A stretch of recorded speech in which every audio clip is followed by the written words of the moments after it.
Nếu bạn từng đặt chân đến đảo sa mạc trong Free Fire, chắc chắn bạn đã từng thấy nó, một bộ xương khổng lồ nằm trơ trọi giữa vùng cát cháy nắng. Không lời giải thích, không miêu tả, chẳng có bất kỳ dữ kiện nào từ Garena. Từ trên cao nhìn xuống, anh em có thể thấy được sự to lớn khổng lồ của nó. Mình đã thử đo lại độ dài của bộ xương và kết quả thực sự bất ngờ. Bộ xương ấy gồm 10 đốt sống lưng và ước tính dài khoảng 150 mét. Một kích thước khủng khiếp đến mức khiến bất kỳ ai nhìn thấy lần đầu cũng phải tự hỏi, sinh vật nào có thể to đến mức này? Có người bảo là xương khủng long, người khác lại nói là xương cá voi xanh. Rồi lại có cả giả thuyết Titan thủy tổ, sinh vật giả tưởng, thậm chí người ngoài hành tinh. Nhưng đâu mới là sự thật? Hôm nay, chúng ta sẽ cùng nhau giải mã bí ẩn về bộ xương khổng lồ ở đảo sa mạc. Còn anh em nào có nhu cầu tìm Arc5 thì có thể ghé vào liên kết mình ghim dưới phần comment, trong đó có rất là nhiều ưu đãi. Đến với giả thuyết đầu tiên, nhiều người sẽ nghĩ ngay đến khủng long cổ dài, loài sinh vật biểu tượng cho thời tiền sử. Cấu trúc xương có vẻ giống cổ dài là xương sườn cong rộng, phần thân kéo dài liên tục với 10 đốt sống.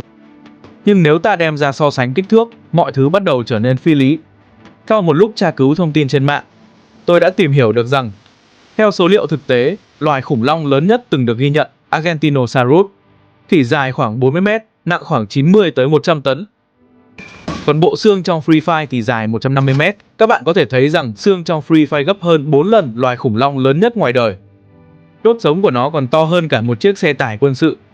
Và nếu có loài khủng long to như thế thật, thì nó đã phá vỡ toàn bộ quy luật sinh học, vì không cơ thể nào có thể chống đỡ trọng lượng khổng lồ như vậy. Thế nên, giả thuyết xương khủng long gần như bị loại bỏ. Tiếp theo là giả thuyết nghe khá là hợp lý. Đây là xương cá voi xanh, loài động vật lớn nhất từng tồn tại. Cá voi xanh có thể dài tới 30 mét, trọng lượng hơn 150 tấn. Cả bộ xương của chúng cũng rất đặc trưng, sống lưng dài, sườn cong, đốt sống to, khá là giống bộ xương trên đảo sa mạc. Thậm chí, đảo sa mạc còn có thuyền và tàu ngầm, khiến nhiều người tin rằng khu vực này từng ngập trong nước biển. Nghe qua có vẻ hợp lý đấy, nhưng khi tìm hiểu kỹ hơn, bạn sẽ thấy giả thuyết này cũng đầy lỗ hổng. Bởi đảo sa mạc thật ra là một phần của Kalahari, hoang mạc có thật ngoài đời. Thông tin này đã được Garena xác nhận, và ở các server khác, người ta thường gọi hẳn bản đồ này là Kalahari. Và Kalahari từng có nước, nhưng đó chỉ là hồ nước ngọt, không phải biển. Và cá voi xanh thì chỉ sống được ở đại dương sâu, nơi có độ mặn cao và áp suất ổn định. Vậy nên, không thể nào cá voi xanh lại chết giữa sa mạc được. Chưa kể, bộ xương trong game dài gấp 5 lần cá voi thật. Và đốt sống của nó cũng dày hơn rất nhiều, cho thấy nó không hề thuộc về một loài sinh vật biển nào mà ta biết. Giả thuyết cá voi xanh nghe hợp lý đấy, nhưng cũng sụp đổ. Sau sự kiện hợp tác giữa Free Fire và Attack on Titan, cộng đồng lại nổ ra một giả thuyết mới. Đây chính là xương của Titan thủy tổ. Nghe thì cực kỳ hợp lý, bởi Titan là biểu tượng cho sự khổng lồ, cho sức mạnh vượt ngoài hiểu biết con người. Nhìn tổng thể, đúng là hai bộ xương này có vài điểm khá giống nhau.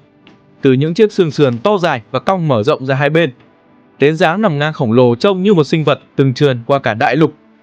Chỉ cần nhìn thoáng qua thôi, ai mà chẳng nghĩ đến Titan. Nhưng nếu quan sát kỹ hơn, ta sẽ thấy rõ những khác biệt lớn.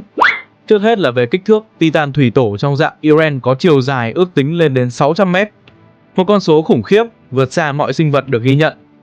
Còn bộ xương ở đảo sa mạc thì chỉ dài khoảng 150 mét, tức là nhỏ hơn gần 4 lần. Thứ hai là cấu trúc xương sống. Titan thủy tổ có hàng trăm đốt sống nối liên tục, chạy dài từ đầu đến đuôi, trông như một dãy xương vô tận, không có khớp rõ ràng.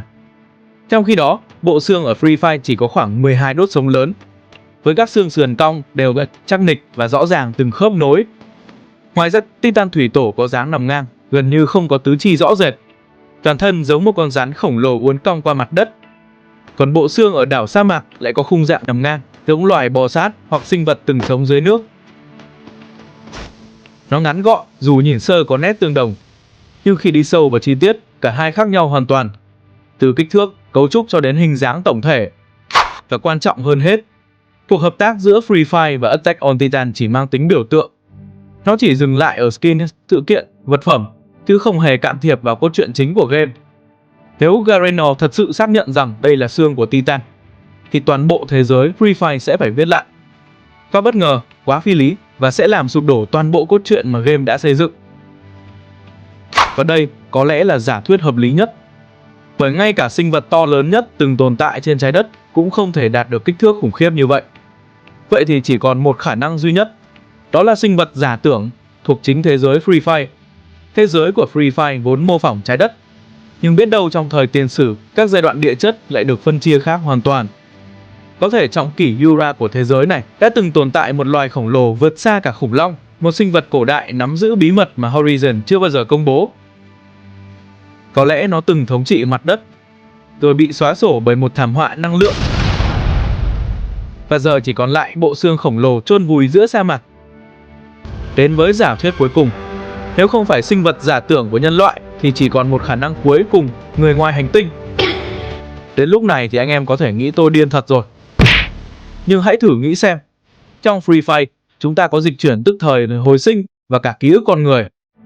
Những công nghệ này vượt xa cả trình độ khoa học hiện nay, thậm chí nằm ở cấp độ lượng tử, tức là thao túng vật chất ở mức nhỏ hơn cả nguyên tử. Ở ngoài đời thật, việc thực hiện công nghệ dịch chuyển vật là gần như không thể vì độ khó của nó. Vậy mà trong thế giới Free Fire, Horizon lại làm được điều đó. Điều này chỉ có thể xảy ra nếu họ tiếp cận được công nghệ ngoài trái đất.